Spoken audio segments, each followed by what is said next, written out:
দেশের সংবিধান সংশোধন করা অন্তর্বর্তী সরকারের কাজ নয় জানিয়ে সরকারকে তাত্ত্বিক কথা না বলে আইনশৃঙ্খলা পরিস্থিতির উন্নতি ও দ্রব্যমূল্যের ঊর্ধ্বগতি রোধে কার্যকর ব্যবস্থা নেওয়ার তাগিদ দিয়েছেন বক্তারা। বিকেলে জাতীয় প্রেসক্লাবে ইসলামী যুব মজলিসের গোলটেবিল বৈঠকে এসব কথা বলেন তারা।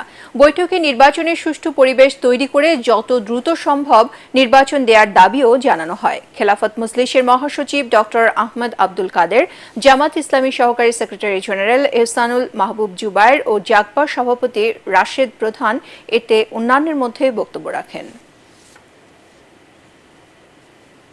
দেশের সংবিধান সংশোধন করা অন্তর্বর্তী সরকারের কাজ নয় জানিয়ে সরকারকে তাত্ত্বিক কথা না বলে আইনশৃঙ্খলা পরিস্থিতির উন্নতি ও দ্রব্যমূল্যের ঊর্ধ্বগতি রোধে কার্যকর ব্যবস্থা নেওয়ার তাগিদ দিয়েছেন বক্তারা।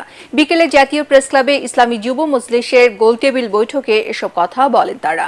বৈঠকে নির্বাচনের সুষ্ঠু পরিবেশ তৈরি করে যত দ্রুত সম্ভব নির্বাচন